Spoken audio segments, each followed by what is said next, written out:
Hello again, gamers. Welcome back to the Board Game Captain. I'm the Captain. I'm Lynn. And today we're going to be counting down our top 10 favorite pattern games. So this could be either, pattern forming or pattern recognition, any kind of games where patterns are somehow a major component of the gameplay. How did you do with making this list? I had trouble. So in which direction? What was your trouble with? I had trouble thinking of games that had patterns in them. I had the opposite problem. Like, I see patterns everywhere. So, I was like, is that kind of a pattern forming game? I think so. I want it with a ridiculous amount. I think I managed to weed off anything that was a stretch though, because I had so many. Mm-hmm. So it should be pretty properly pattern forming games. I imagine you just weren't picking anything that was even close to a stretch, or what was the problem? I don't know. There's some that I don't know. Maybe. I don't know. We'll see. We'll see how it went? Yeah. All right. Do you want to go first or second for this list? I'll go first. Okay. All right. So without any further ado, we're going to get to our number 10s. Number 10. My number 10 is Takanoku.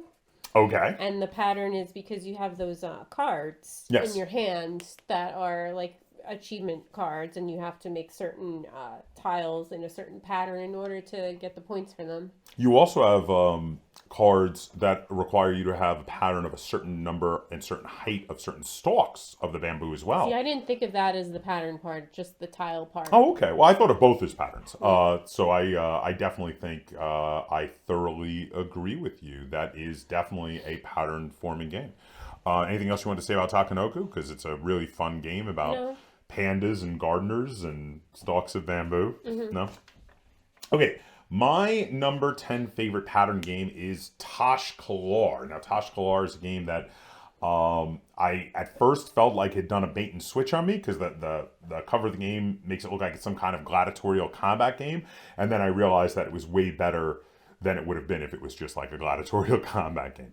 The game is about forming patterns with your tiles that you're placing out on the board, and to fulfill requirements for cards that you play. There is sort of combat, because you can kind of destroy some of your opponent's pieces with the pattern forming to inhibit them from pattern forming, but it's really all about the patterns. It's all about making the patterns on the board. Mm-hmm. Your thoughts on Tashkalar?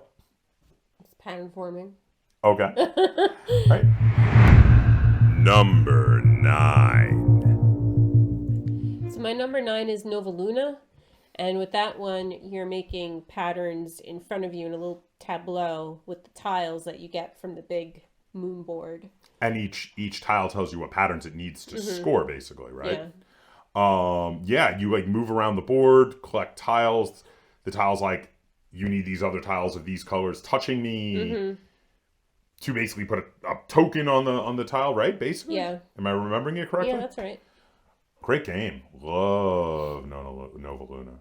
Anything else you want to say on Nova Luna? No. Okay. All right. So that is your number 9? Yes. My number 9 favorite pattern forming game is Dreamwell.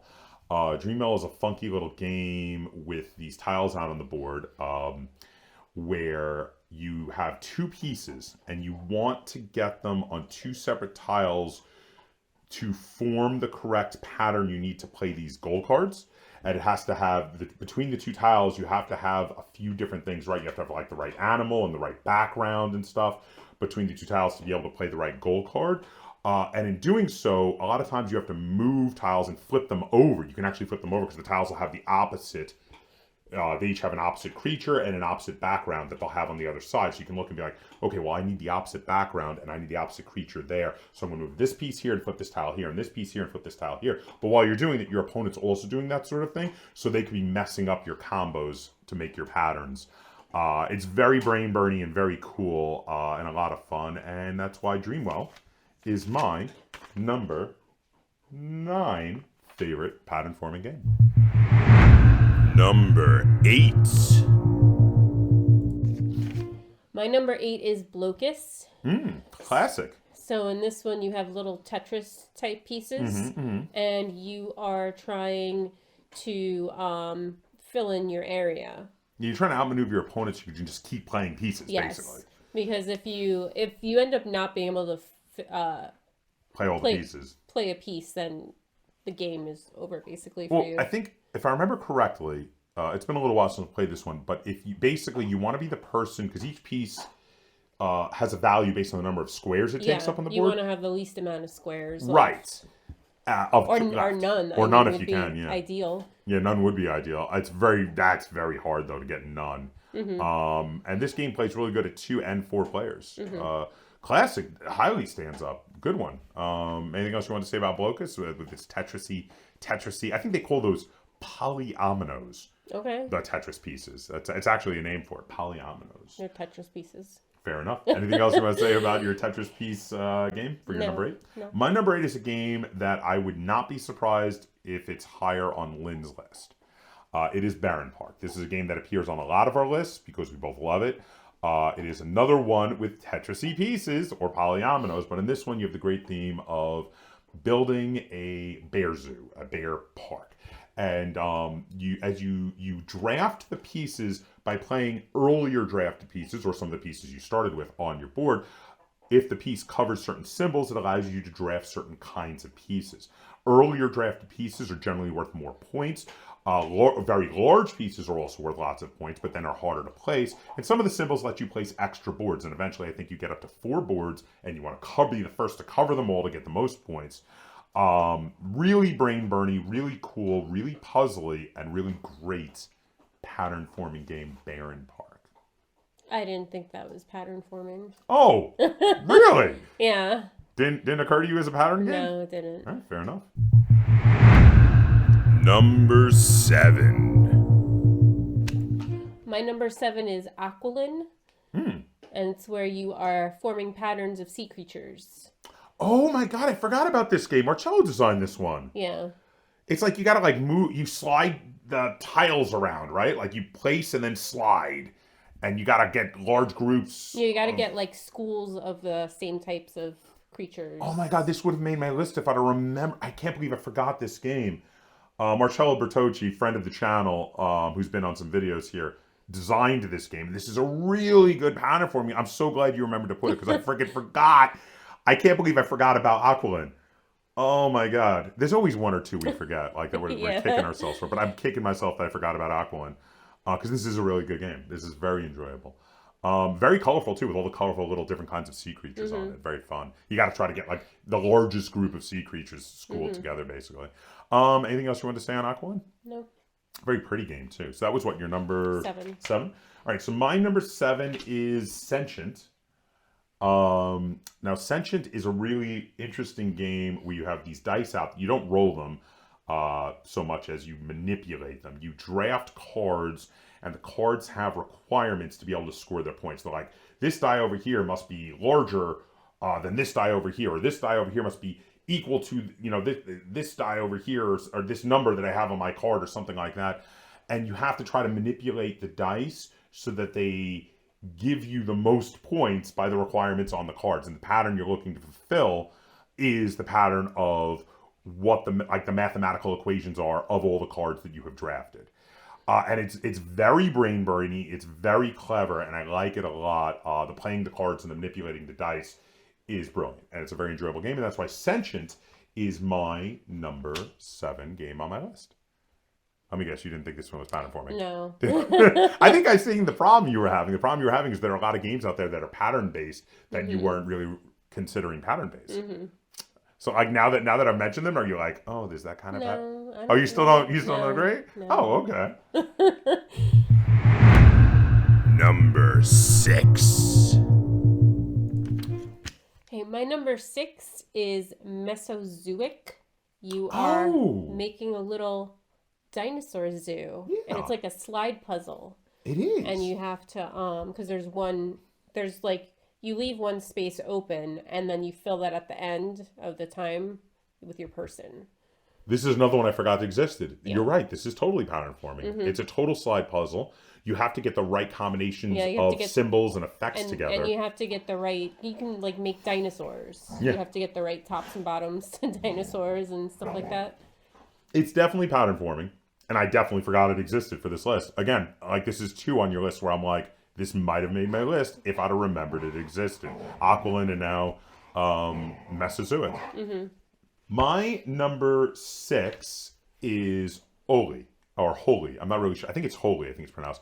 Holi is a game based on a big festival that happens over in India where they throw the colored dye powder at each other as part of the festivities. And the game thoroughly captures that. You play cards which have patterns based on where you have placed your piece this round. You move the piece, you play the card. And the card goes, you get to place powder in these possible areas. It usually makes a pattern that one of the spaces either must be where your piece is and you place the powder in the other spaces, or it may have a pattern where you can put your piece as any of the possible spaces, and then the other spaces will be filled with the powder. Now, it's a 3-level board, which is really interesting, and as you make the powder forms, you're looking to make an area that is surrounded on all 4 sides by powder, move there, and move up to the next level. When you throw powder on the higher level, if there's nothing beneath it, it'll fall down, but if there is powder beneath it, it'll stay up there, and at the end of the game, powder of your color on the first level is worth 1 point, on the second level is worth 2 points, and on the third level is worth 3 points. There are other ways to get points too, but that is the biggest thing, is getting patterns of powder on the lower levels to keep your powder up on the higher levels to gain the points. And again, of course, there are the pattern cards. Really fun pattern forming game. Plays really well at lots of player counts. Plays well at 2 players, at 3 players, at 4 players. And I really enjoyed it. And that's why Holy made it all the way down to my number 6. I don't think you've tried this one. No, I haven't. You got to try it. I think you might like it. Okay. If you had tried it, it might have made your list. Maybe. Number 5. My number 5 is Lanterns. Oh, good one. Great game. This one you are forming patterns with the little floating lanterns in the lake and the platforms. Then you get cards in front of you that you trade in for points. Indeed. This is one I definitely did think of, but just missed my list. It was one of those, like, I struggled with if it was going to make it or not, and it didn't quite make it. But it is a really good game. I really like Lanterns, and it's a lot like, it feels a lot like a modern replacement for Dominoes for people who haven't played it. Because you're placing these tiles, they're squares, and they've got colored lanterns on each side, and then if you join the same color to the same color, you get that color card. But then also there's this interesting spatial awareness thing where the color that faces every player, because it plays best at 4 people around a square table. The color that faces every player, they also get that color card. And you're collecting sets of different colors to trade in for point cards. Really cool game.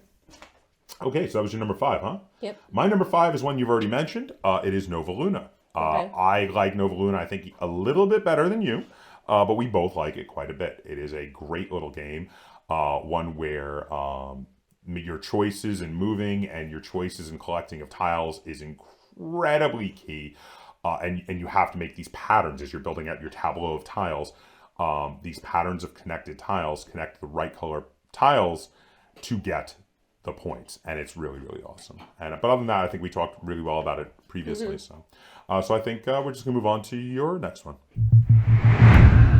Number 4.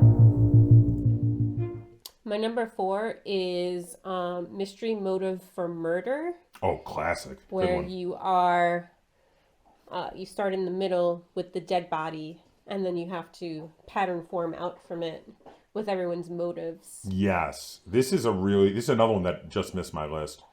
You basically, every time you play a tile, it gives you its relation to the tiles next to it. So, like, you're saying, this person was spurned in a real estate deal by the person who was murdered, and then you're like, and then I attach someone to the back of them, and this person is the secret adulterer who's having an affair with the person who got burned in a real estate deal by the person who was murdered, and you want to make patterns to give you the best, most valuable point-wise motives.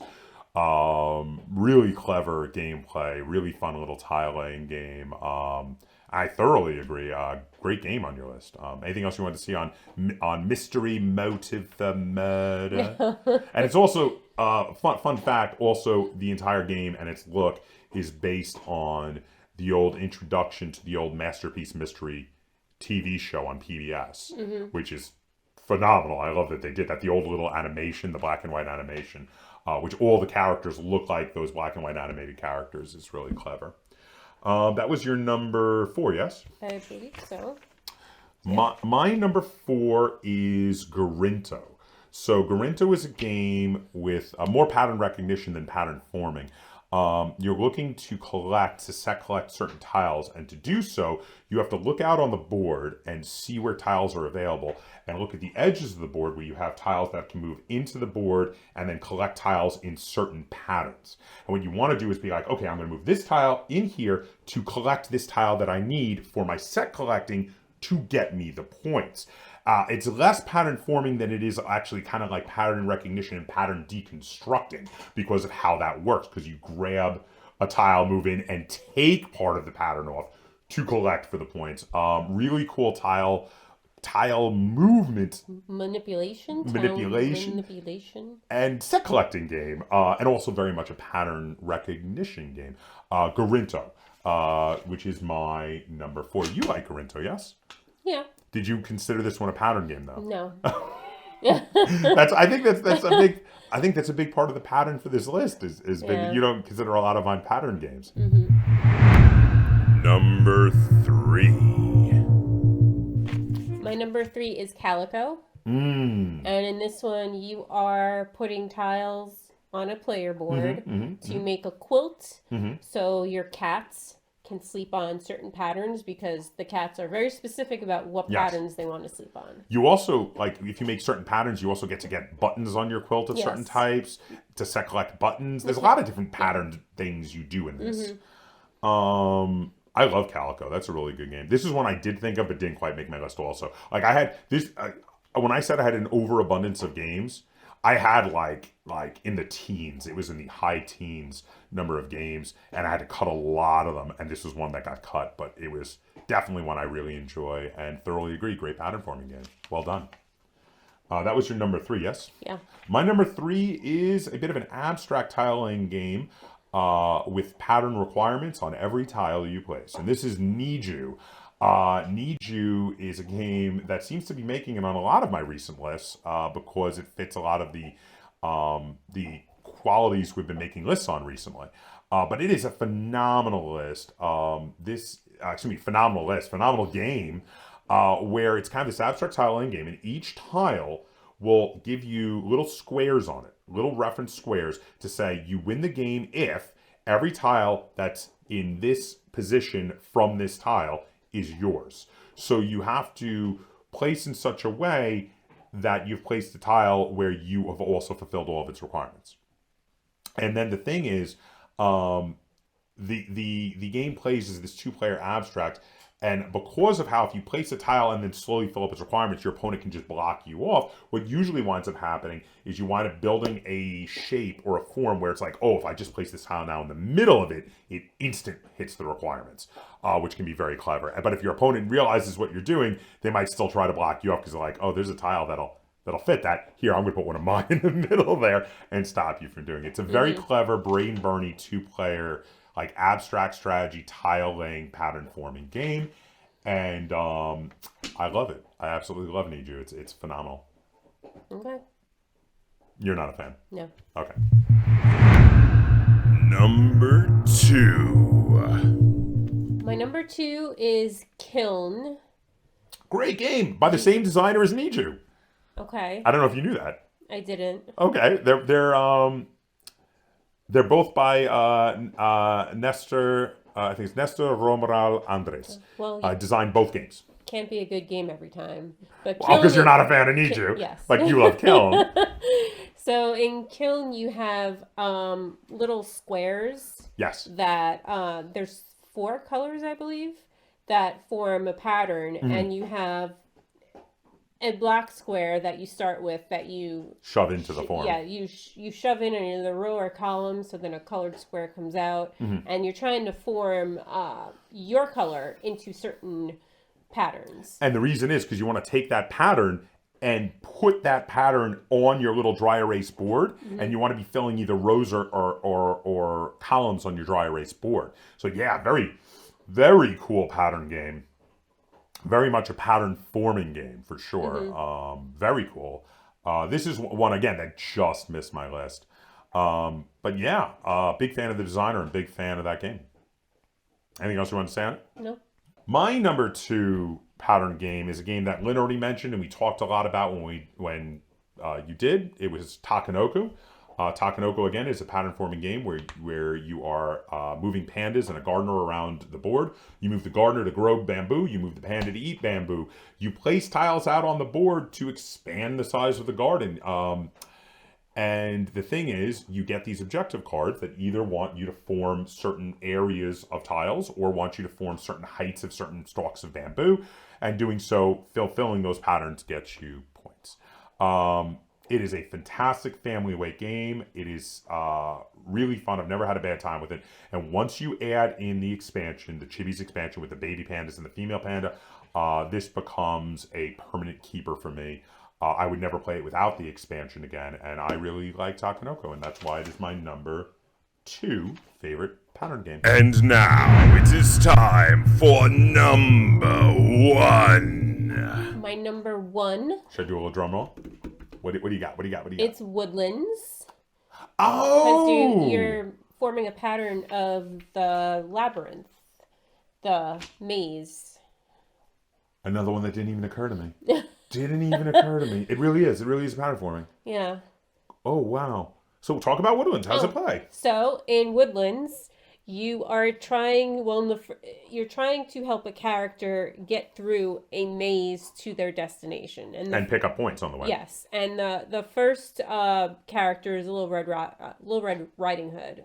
So you're making a maze, and then... Based on the transparency in the middle of the table. Yeah, there's a transparency with her and some things you can pick up and some stuff to avoid, and you need to use the tiles in your hand to make a little maze. It's like a hedge maze, basically. You're essentially forming a hedge maze. Yeah, and then you put the transparency on top, and you see whether there's a little standee of her, and you can see whether you made the maze correctly and whether she can get everywhere she needs to be. This has made a lot of your lists recently too. Yeah. I know you really like this game a lot. It's very clever. This is one of the few real-time games that I quite enjoy. I'm not usually a big real-time gamer, but this is one that I do like a lot. So yeah, good one. Very good entry. Nice number 1. Well done. My number 1 is Era Medieval Age. So Era Medieval Age is this really fun pattern forming game where you're trying to build like a medieval fortress and town.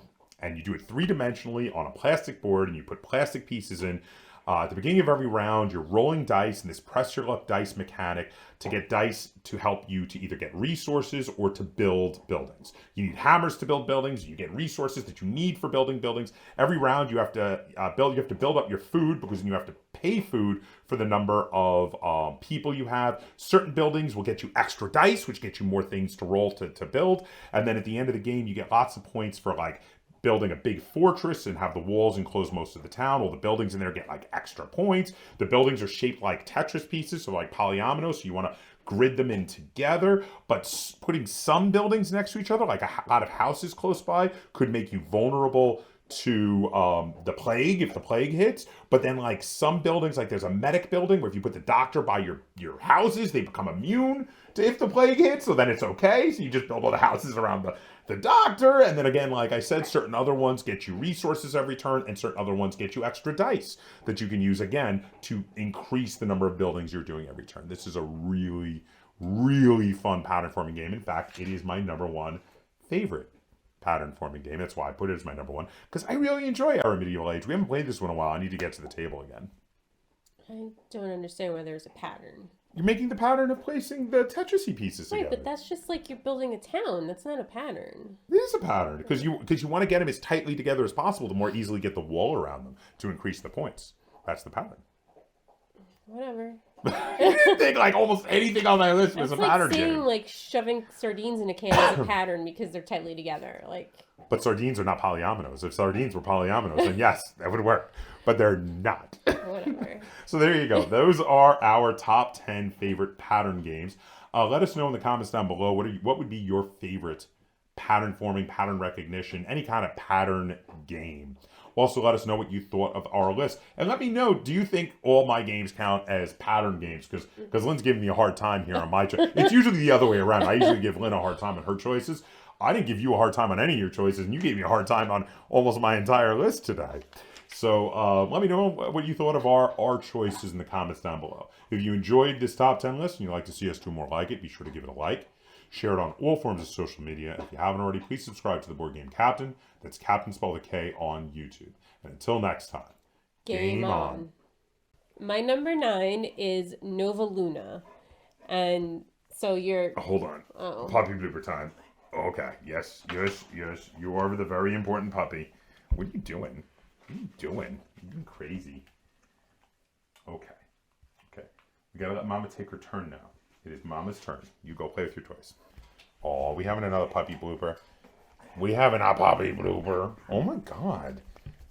Oh my god, you've already met your quota. This is now 2 puppy bloopers for this video. Oh, somebody needs the attention. He says, oh, I'm gonna give you kisses. And you, I'm just gonna hold you down with my pauses. And chew on your fingers. Okay. Would you go play with your toys, please? Ow. No, don't chew on my finger.